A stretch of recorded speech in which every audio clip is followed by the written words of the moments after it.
hermanos y hermanas, a la palabra que Dios nos dirige en el día de hoy. El Señor esté con vosotros. Lectura del Santo Evangelio según San Mateo. Entonces uno de los 12, que se llamaba Judas Iscariote, se presentó a los jefes de los sacerdotes y les dijo: ¿cuánto me darán si se lo entrego? Ellos prometieron darle 30 monedas de plata. Y a partir de ese momento Judas andaba buscando una oportunidad para entregárselo. El primer día de la fiesta en que se comía el pan sin levadura, los discípulos se acercaron a Jesús y le dijeron: ¿dónde quieres que preparemos la comida de la Pascua? Jesús contestó: vayan a la ciudad, a casa de tal hombre, y díganle: el maestro te manda decir, mi hora se acerca y quiero celebrar la Pascua con mis discípulos en tu casa. Los discípulos hicieron tal como Jesús les había ordenado y prepararon la Pascua. Llegada la tarde, Jesús se puso a la mesa con los 12 y mientras comían les dijo: en verdad les digo, uno de ustedes me va a traicionar. Se sintieron profundamente afligidos y uno a uno comenzaron a preguntarle: ¿seré yo, Señor? Él contestó: el que me va a entregar es uno de los que mojan su pan conmigo en el plato. El Hijo del Hombre se va, como dicen las Escrituras, pero pobre de aquel que entrega al Hijo del Hombre. Sería mejor para él no haber nacido.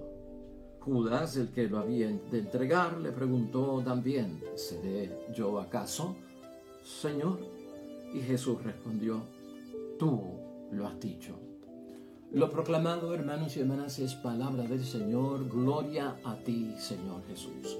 Pues ahí lo tenemos, hermanos y hermanas, palabra que Dios nos dirige ya hoy, miércoles en la Semana Santa, miércoles santo. Y estamos en el Evangelio de San Mateo, capítulo 26, los versículos 14 al 25. Y estos 3 días, hermanos y hermanas, cuaresmales dentro de la Semana Santa, los hemos tomado en reflexión y meditación de 3 grandes pecados, podríamos decir, ¿verdad? 3 grandes situaciones en las cuales el ejercicio de pensar, de meditar, de reflexionar, es cuestión de identificarnos si a veces nosotros no perpetuamos esta situación, ¿no? Perpetuar la traición, perpetuar la negación, perpetuar, pues, hermanos y hermanas, el abandono a nuestro Señor Jesucristo. Algo que ciertamente no debe de ocurrir. El lunes meditamos sobre esa ambición, hermanos y hermanas, que lleva a la traición.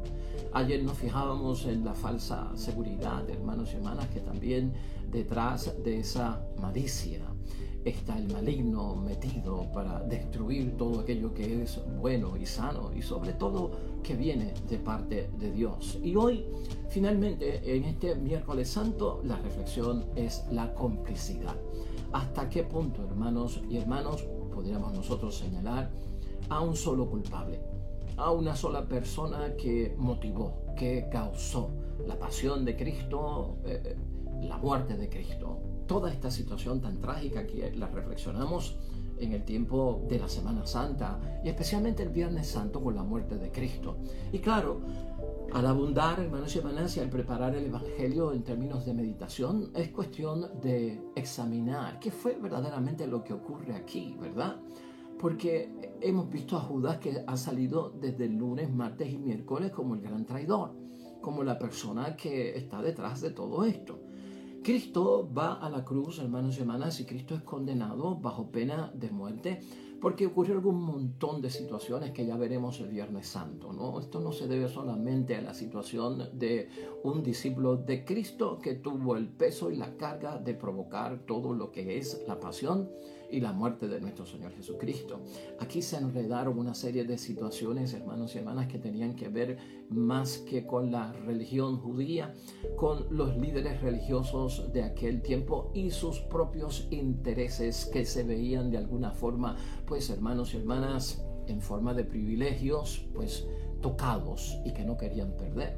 Aquí se envuelve también el imperio romano de aquel tiempo que, pues básicamente, hermanos y hermanas, tiene que buscar una alternativa para salir de la situación del caso de nuestro Señor Jesucristo, pero anteponiendo sobre todo su propio interés, evitar una revolución, evitar, hermanos y hermanas, que esto se complicara a un punto de descontrol. Pero en materia espiritual, es lo que queremos ver, en materia de nosotros también, actualmente en el tiempo que estamos viviendo. ¿Cuán cómplices podemos ser nosotros, hermanos y hermanas, de esta situación? Por eso es que decimos que la muerte de Cristo, toda su pasión, no puede ser pues reducida al hecho de una persona que logró pues alcanzar lo que quería con la eliminación de nuestro Señor Jesucristo y acabar con su pensamiento, acabar con su propósito, con sus metas, con lo que quería alcanzar. Por lo tanto, decimos que no es un hecho totalmente aislado. Hay mucho más que buscar aquí. Y eso es el tema de la complicidad. ¿Hasta qué punto nos volvemos nosotros cooperadores? Extendemos este dolor, este sufrimiento y esta condenación por parte de nuestro Señor Jesucristo. La palabra de Dios hoy, hermanos y hermanas, brevemente, al meditarla, tiene ciertas frases que conviene que nosotros las veamos, las meditamos en profundidad, porque nos van a ayudar en nuestro examen de conciencia a vivir, ¿verdad?, esta Semana Santa, a hacer nuestra la palabra de Dios, a sacarle el mejor provecho para que así la transformación y la conversión que hemos logrado hasta este momento, fruto de una cuaresma de compromiso, de entrega, de seriedad, de palabra dada que vamos a cumplir, sea pues del agrado de Dios, que le agrade a Dios lo que estamos haciendo. Esta lectura, hermanos y hermanas, dice lo siguiente en el versículo 15: ¿cuánto me darán si se lo entrego? Esta es la pregunta de Judas, hermanos y hermanas. Y entonces esta gente le han prometido darle 30 monedas de plata. Y esto pues nos pone a pensar un poco, hermanos y hermanas. Cada pecado nuestro, cada situación que hacemos en contra de nuestra fe, de nuestro bautismo, de nuestro matrimonio, de nuestra vida familiar, que vivimos pues cristianamente, dentro de la vocación cristiana, hermanos y hermanas, tenemos que saber que por parte del maligno es como uno ponerle un precio de venta si hago lo contrario. Ponlo desde ese punto de vista. Cuando hago lo contrario que Dios quiere, cuando hago lo contrario que la palabra de Dios me dirige, mi vida sacramental, lo que he escuchado de la misma iglesia, hermanos y hermanas, es como una ofensa tan grande dar la espalda a lo que yo he vivido en las cosas de Dios, que es como preguntarse cuánto me darán si se lo entrego. Y piensa en un momento en esto. Es como vender a Cristo. Es vender y no valorizar lo que Él ha hecho por nosotros, porque ese fue el énfasis que pusimos en la cuaresma, ¿no? Pensar antes de lo que yo puedo hacer por Dios, lo que yo puedo hacer por el prójimo, pensar en lo que Dios ha hecho por mí. Y eso fue latente durante el tiempo de cuaresma para todos nosotros. No valorar, no darle el precio, el lugar que se merece en nuestras vidas, en nuestro sentido de vida a Cristo Jesús, es como ponerle un precio, hermanos y hermanas. Es como vender lo que yo he conseguido de parte de Dios. Y dice la palabra más aún en el versículo 16, y a partir de ese momento Judas andaba buscando una oportunidad para entregárselo. El maligno busca una oportunidad en la que nosotros le entreguemos que la bendición, los bienes espirituales que hemos alcanzado por parte de Dios en nuestra vida, por parte de Jesucristo en nuestra vida, por parte del Espíritu Santo en nuestra vida. Cada momento, hermanos y hermanas, fíjate en eso, de tinieblas, de tentación, de provocación en ir en contra de las cosas de Dios, es como buscar el momento oportuno, porque nos convertimos en oportunistas sin darnos cuenta. ¿Para qué? Para entregar a Cristo. Para entonces, pues, rechazar el valor alcanzado, la bendición que hemos alcanzado en la vida cristiana, que nos ha resultado no fácil, hermanos y hermanas. buscar todas esas bendiciones. Tú sabes muy bien que no es fácil, es una lucha interior, es una renuncia constante, es un estar siempre en fundamento y centro de la vida mía, que sea Cristo Jesús el que me diga cómo me muevo, qué tengo que hacer, cumplir esa voluntad de Dios. Todo va centrado en eso, hermanos y hermanas. No busquemos nosotros la oportunidad para entregar a Cristo a través de nuestra falta de entrega y de compromiso. No busquemos un precio para nuestro Señor Jesucristo. Es momento, hermanos y hermanas, de detenerlo. ¿Sabes qué? Ahí es que nos volvemos cómplices. Ahí es que nos volvemos nosotros cooperadores. Ahí es que estamos nosotros, tal vez no como un autor intelectual de lo que ha sucedido, sino como un facilitador de lo que ha sucedido. Todavía el Evangelio y la palabra de Dios hoy, hermanos y hermanas, en el versículo 21 señala a Jesucristo con esta gran verdad, ¿no? En verdad les digo, uno de ustedes me va a traicionar. Buena pregunta para la Semana Santa. Una semana que sacamos para el favor de Dios, para pensar en Él, en lo que hizo por mí, en el perdón de mis pecados, en lo que voy a obtener gracias a su bondad. Hermanos y hermanas, traicionar la Semana Santa con su propósito, ¿verdad? Abandonar la Semana Santa con su propósito, negar la Semana Santa, dejar que elementos extraños se pongan dentro de esto que nosotros llamamos la Semana Mayor. A veces la Semana Mayor se ha convertido en una semana menor en la iglesia. ¿Por qué decimos semana menor? Porque es sustituida, hermanos y hermanas, lamentablemente, de su carácter, de su propósito, de su entidad cristiana, religiosa y espiritual. Y ya tú lo sabes y parece que no merece la pena repetirlo. Pero ¿cómo vamos a ver la Semana Mayor como una semana de vacaciones?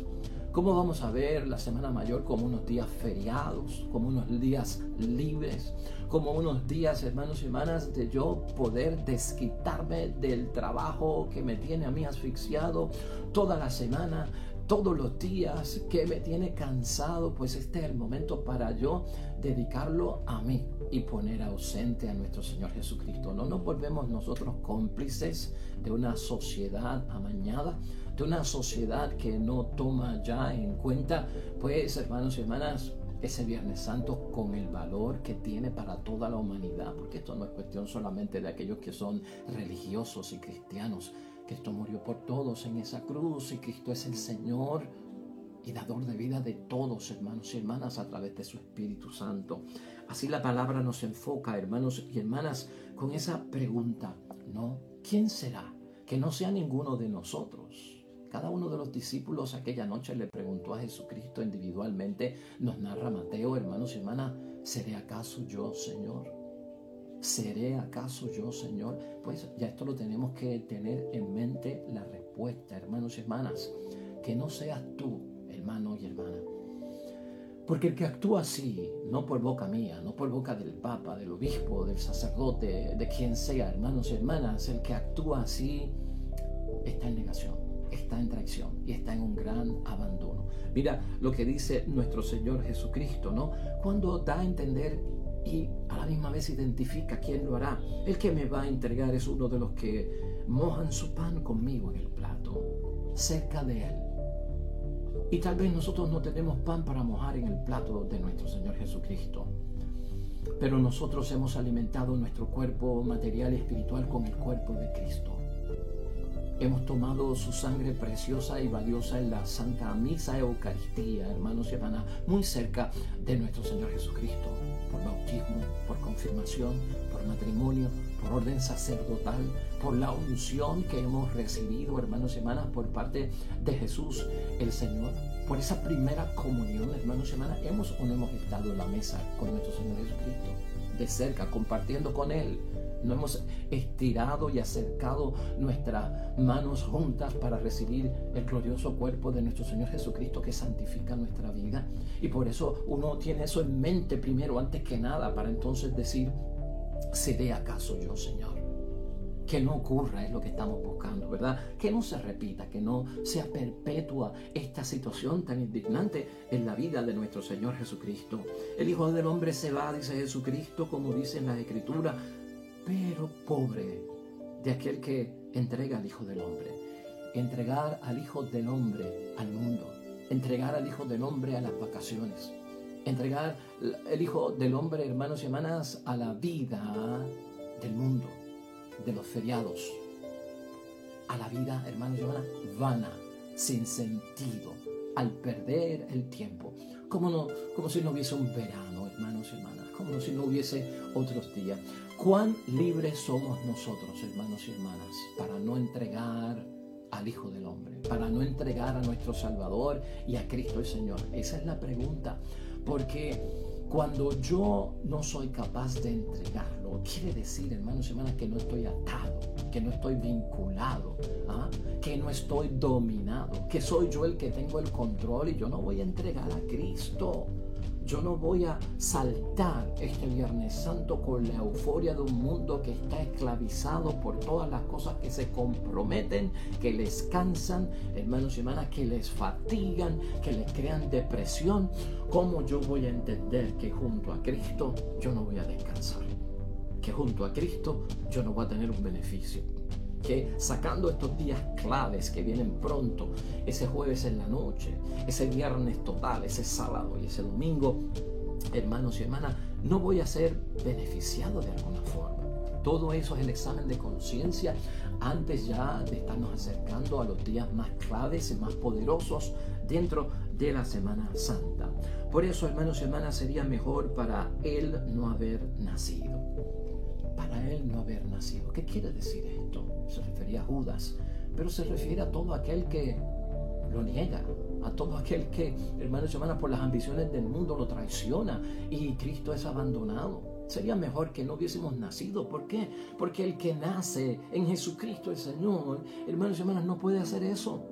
No puede caer en esa trampa, no puede vivir existencialmente de esas ideologías falsas del mundo, de su moda, de sus tradiciones, de sus costumbres, que cada día, hermanos y hermanas, son típicas del anticristo, del anticristianismo, de anti la palabra de Dios. Mucho de esto, hermanos y hermanas, tiene su gran significado, identificando los signos de los tiempos como el anticristo. Es todo aquello que nos aparta de lo de Cristo, que no está pro Cristo, sino que está en contra de Cristo. Esa es la reflexión. Si lo hacemos, hermanos y hermanas, si depuramos, si nos limpiamos, si nos ubicamos donde tenemos que ubicarnos, tú verás cómo ese jueves en la noche va a tener un sentido muy grande y especial para ti. Tú verás cómo ese Viernes Santo va a impactar tu vida, hermanos y hermanas. Recobrarás la fuerza porque estarás recordando lo que Cristo hizo por mí el Jueves Santo, lo que Cristo hizo por mí el Viernes Santo, lo que pasó ese sábado tan grandemente que Jesucristo tiene que descender a los infiernos, hermanos y hermanas, para seguir desatando y desvinculando a la gente de las ataduras y el demonio del maligno, y para vivir con intensidad, brinco, alegría, gritería y aleluya ese domingo de resurrección. Por eso, hermanos y hermanas, es que Cristo nos habla así hoy en día para cada uno de nosotros. Y finalmente, hermanos y hermanas, termina la palabra de Dios con Judas. ¿Seré yo acaso maestro? Y Jesús respondió, tú lo has dicho. Sale de nuestra propia boca, hermanos y hermanas, como salió de la propia boca de Judas, que era él. No salió de nadie, no fue señalado por nadie. Salió de la propia boca de él, es de la propia boca nuestra, de nuestra propia voluntad, de nuestra propia postura. Porque yo soy el que permito, hermanos y hermanas, que se abran las puertas para que lo de afuera entre en mí. Yo soy el que cierro, hermanos y hermanas, las puertas para que lo de afuera no entre en mí. Yo soy el que soy dueño de eso, de abrir o cerrar, hermanos y hermanas, de apegarme más o despegarme más. Soy yo. Y ese es el peligro de todo esto y lo que tenemos que acentuar hoy, hermanos y hermanas. Mira, cómplices realmente fueron todos. Y que hemos hablado el lunes de Judas específicamente, ayer martes de Judas y de Pedro, y hoy prácticamente tenemos que envolver a los 10 discípulos, hermanos y hermanas. Por eso es que estamos diciendo lo de Judas no fue un caso aislado. Aquí hubo participación de todos. Traicionar, ¿qué es, hermanos y hermanas? Para que lo tengamos claro, El traicionar es renegar de un compromiso de lealtad. El traicionar, hermanos y hermanas, es defraudar algo que realmente yo tenía que ser fiel. Es ser infieles. Y eso es lo que estamos viendo. No solamente en Semana Santa, en el vivir diario, en las 24 horas del día, en la semana, en el mes, en el año. ¿Acaso mis actos son de traición? ¿Estoy yo, hermanos y hermanas, por las cosas del mundo renegando del compromiso de fidelidad, entrega que tengo con mi Señor? ¿Estaré yo defraudando a Jesucristo con mi postura en estos días santos? Eso es lo que tenemos que ver. Y no solamente Judas lo hizo y Pedro lo hizo, sino que también el resto de los discípulos cayeron en esto, hermanos y hermanas, porque Cristo prácticamente estuvo solo y todos renegaron del compromiso de fidelidad a Él. Ese negar que tantos mencionamos en el caso de Pedro, esa negación, hermanos y hermanas, ¿qué es ese negar para podernos nosotros identificar? Es rechazar lo que antes, hermanos y hermanas, yo estimaba. Lo que antes yo estimaba, ahora lo estoy rechazando. Lo que era cierto, ahora no lo estoy viendo como cierto o como una verdad. Es como decir, pues hermanos y hermanas, yo esta Semana Santa no voy a vivirla dentro de los parámetros que establece mi propia iglesia, que me competen a mí porque soy bautizado, y haré otra cosa. Estoy rechazando lo que antes yo estimaba, lo que era cierto y era verdadero para mí. Por eso también el abandonar es algo en lo que todos somos cómplices en la traición, somos cómplices en la negación cuando tenemos esas posturas. Y ese abandonar, hermanos y hermanas, es bien grande, porque es dejar de ayudar a una persona en el momento difícil, dejar de ayudar a una persona en su momento de crisis. Y esto sucedió con todos, hermanos y hermanas, cómplices. Esto sucedió con todos. Y esto puede suceder con nosotros. Verlo de una forma, hermanos y hermanas, que a muchos se les hace difícil. Pues ya eso pasó. Eso fue hace 2000 años, la muerte de Cristo. ¿Cómo tú me vas a decir a mí que yo estoy abandonando a Cristo? Hermanos y hermanas, Cristo está vivo. O sea, poner a Cristo en un periodo histórico de hace 2000 años atrás, que esto no tiene que ver nada conmigo. ¿Qué disparate es ese? Si lo primero que yo creo es que hubo resurrección y que Cristo está vivo y vive en mí. Entonces estoy olvidándome de que esa pasión fue por mi salvación. Esa muerte en cruz tan dolorosa fue por mí, por mi mamá, por mi papá, por mi esposo, por mi esposa, por mis hijos, por mis hermanos, por la comunidad, por todo el mundo. Hermanos y hermanas, ¿cómo yo voy a abandonarlo? Si ahora es que yo tengo que darle validez, pensar y sacar este tiempo para aquello que Dios hizo por cada uno de nosotros, hermanos y hermanas. Fíjate, cuando Judas se levanta y veíamos esta semana que detrás de él se ha metido el maligno, hermanos y hermanas, uno se pregunta, ¿por qué el resto de los discípulos de Cristo nuestro Señor no exorcizaron a Judas? Si sabían que el maligno, pues hermanos y hermanas, se había metido en él o había entrado en él.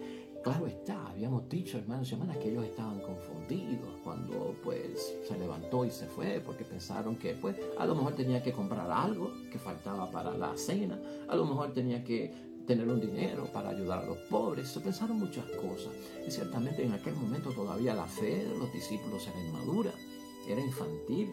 Era una fe de esas que no salva, una fe de esas que no sana, ¿verdad? Y a veces nosotros estamos en esa postura también, hermanos y hermanas, en una postura de una fe que no es fuerte, que no es una fe de fortaleza, que nos sana y que nos salva. Y esas son las preguntas que nos hacemos. ¿Por qué no trataron de dialogar, hermanos y hermanas, con Judas? Llamarlo aparte cuando se levantó, ven acá, ¿qué tú tienes que hacer a esta hora? ¿Por qué tú te vas? ¿Por qué tú te levantas? ¿No? Son cosas que vienen a la mente. Claro, Jesucristo fue bien claro, ¿no? Este es el que lo va a hacer. Pero ¿qué entendían ellos de la entrega y de Jesucristo el Señor y de lo que iba a pasar allí? Estaban muy distantes. Y a veces, hermanos y hermanas, estamos como en otro mundo, estamos con nuestra mente por las preocupaciones y sobrepreocupaciones de la vida, que no nos damos cuenta de la realidad que está sucediendo a nuestro alrededor. Ser cómplices, hermanos y hermanas, para que lo puedas entender, la complicidad por un lado es positiva y por un lado es negativa. A la complicidad que nos estamos refiriendo es a la complicidad negativa. Pero, ¿qué es la complicidad positiva, hermanos y hermanas? ¿Por qué se puede hablar de una complicidad positiva? La complicidad positiva tiene que ver con las relaciones interpersonales de nosotros. Un esposo y una esposa en el matrimonio son cómplices en su relación interpersonal. ¿Por qué? Porque comparten lo mismo, se apoyan, hacen lo mismo, están juntos, hermanos y hermanas, por una serie de compromisos, de lealtades a las que han llegado, como papi y mami con los hijos, en familia, como tú y yo, en la iglesia, como uno con el sacerdocio, con todo lo que hemos recibido, hermanos y hermanas. O sea, hay una relación interpersonal donde ese positivismo de ser cómplices es parte esencial de la relación, de la amistad. Ese ser cómplice positivamente es el matiz que se da entre dos seres vivos, hermanos y hermanas, o entre muchos, que implica un conocimiento profundo que yo tengo acerca de la otra persona, como ocurre en el matrimonio, como ocurre en la vida cristiana, ¿no? Es un estar consciente, hermanos y hermanas, de las necesidades del que está conmigo, de compartir sus gustos, ¿no? Y disfrutarlos con él, saber que la persona tiene puntos débiles, saber que la persona tiene puntos de fortaleza. Es estar juntos, hermanos y hermanas, físicamente también, mentalmente con la otra persona. Es cuando unas personas en su complicidad positiva se entienden, se comprenden, se complementan mutuamente, hermanos y hermanas. O sea que la complicidad la tuvieron desde el principio los discípulos y la tenemos nosotros porque nos hemos asociado a la causa de Cristo, la hemos encontrado de bendición y beneficio para nosotros. Ese es el tema positivo de la complicidad en temas de la interrelación de los unos con los otros. Pero la complicidad por derecho, que estamos hablando en el caso de Judas, en el caso de Pedro y en el caso del resto de los discípulos, hermanos y hermanas, tiene que ver, hermanos y hermanas, con una situación de crimen, de delito, de pecado, de ofensa, de transgresión, hermanos y hermanas, de hacer daño. Esa es la complicidad mala. Quien participa o está, hermanos y hermanas, asociado a un delito, ¿ve?, que se va a cometer. Eso es lo trágico de esto. Y no tiene que ser el autor.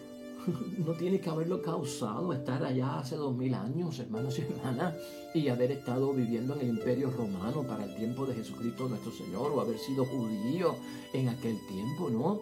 Es haber estado, hermanos y hermanas, no relacionado directamente con lo que está haciendo, sino que cooperamos, perpetuamos, eso es lo que estamos diciendo, ¿no?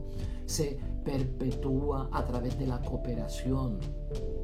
No resulta uno así pues necesario para que se cometa el delito y se complete, se concrete. Pero algo de mí coopera, es como el grano de arena que se añade en lo bueno, el grano de arena se añade en lo malo para completarlo. Y es que nosotros tenemos que tener mucho cuidado, hermanos y hermanas. Por eso hablamos de la complicidad. Aunque yo no haya estado en aquel momento históricamente vivo o ser partícipe, la creencia de nosotros es que Cristo está vivo y yo no puedo en este momento irme en contra de Él por lo que yo reconozco que ha hecho por mí. Por lo tanto, hay una contribución, hermanos y hermanas, en lo que tenemos que pensar en Semana Santa de parte de todos nosotros en pequeñas formas. Míralo así, ¿no? Que alcanzan el acto de que se repita otra vez esta traición, esta negación y este abandono. Hay que preguntarse en examen de conciencia hoy, preguntitas para la meditación y la reflexión propia que son de beneficio, hermanos y hermanas. ¿Hemos contribuido nosotros al bolsillo de Judas? Recuerda cómo ha empezado esta lectura del Evangelio hoy, ¿no? acordando un precio y cuánto están dispuestos a darme si se los entrego. 30 monedas de plata. Cada acto de nosotros que va en contra de lo que significa Cristo para nuestra vida es una cooperación a esa bolsita de la entrega y la venta del cuerpo de nuestro Señor Jesucristo, y como que hay que sentirla que suena. Ya son más de 30 monedas cuando cada uno de nosotros se va en contra de lo que significa lo que Cristo ha hecho por todos nosotros. Como que va sonando más la bolsita y va pesando más. Así que hay que preguntarse, hermanos y hermanas, ¿contribuyo yo con mis actos de desobediencia, infidelidad, de deslealtad a Jesucristo el Señor, a esa bolsita de Judas Iscariote? ¿Suena en nuestro tiempo, en este momento? ¿Hace ese ruido típico que hacen las monedas, hermanos y hermanas, cuando las movemos? Eso es lo que tenemos que preguntarnos. Y sobre todo, hermanos y hermanas, ¿cómo y para qué besamos a Jesucristo?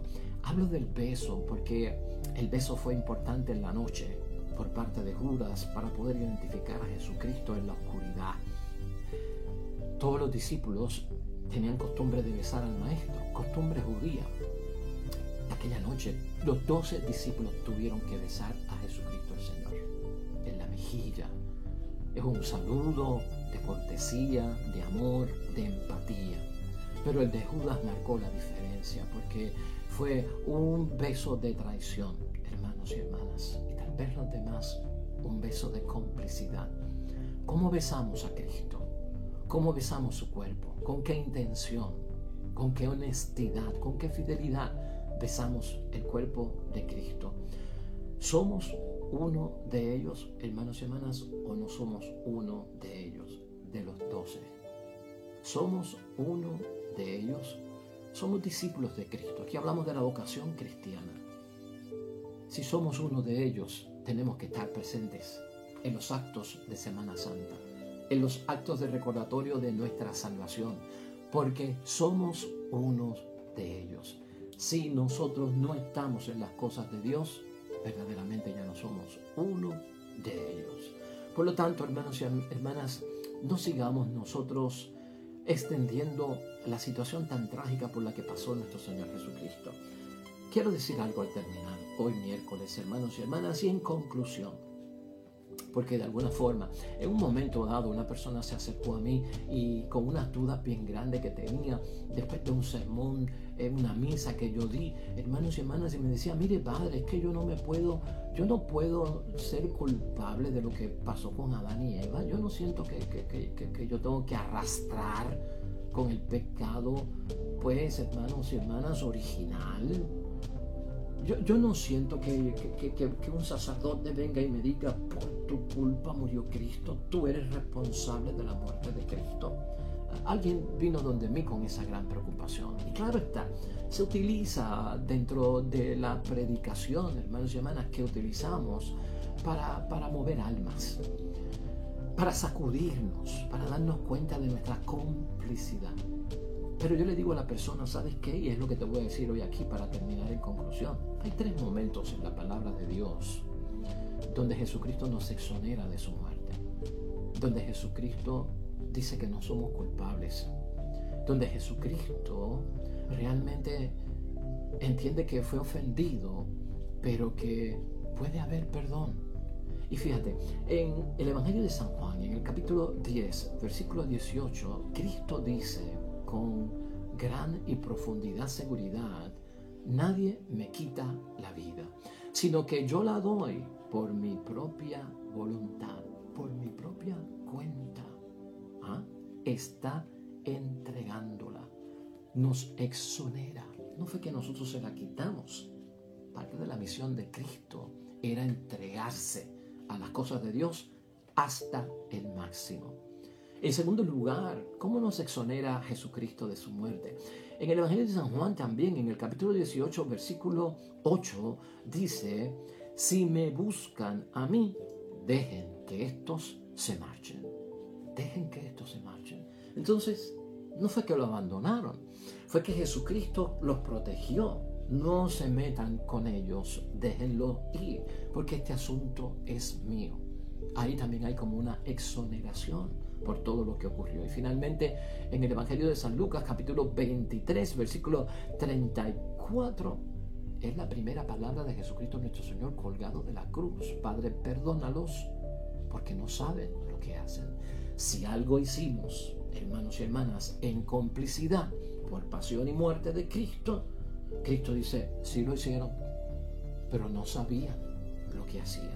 Y es bueno preguntarnos a este tiempo en nuestra vida, en lo que hemos vivido ya, ¿cuántas Semanas Santas llevamos celebrando nosotros? ¿Cuántas Cuaresmas hemos celebrado nosotros? ¿Cuántos Viernes Santos en nuestra vida? ¿20? ¿30? En algunos casos, 40, 50 años de vivir esta etapa y esta temporada de los días santos y de la Semana Mayor. Preguntarnos eso, hermanos y hermanas. ¿Sabes por qué? Porque valdría la pena decir, ¿será verdad que no sabemos lo que hacemos? ¿Será verdad que no sabemos lo que hacemos? Fuimos exonerados, hermanos y hermanas, por Cristo. Yo no soy culpable de la muerte de Cristo.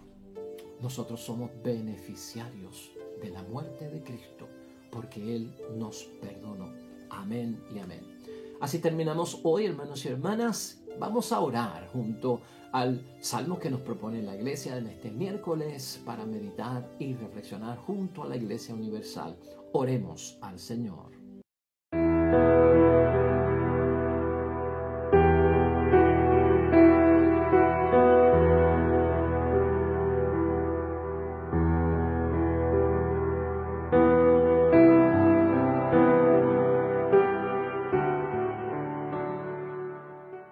Amén y amén. Hermanos y hermanas, el Señor esté con vosotros. La bendición de Dios Todopoderoso, Padre, Hijo y Espíritu Santo, descienda sobre ustedes y permanezca para siempre. Regresamos mañana con un nuevo evangelio y nueva reflexión de la palabra de Dios. Recuerda, todo cuanto hagas hoy junto a los tuyos para la gloria y la honra de nuestro único Dios y Señor. Y te va a ir bonito y sobre todo serás bendecido. Nos vemos mañana con el favor de Dios.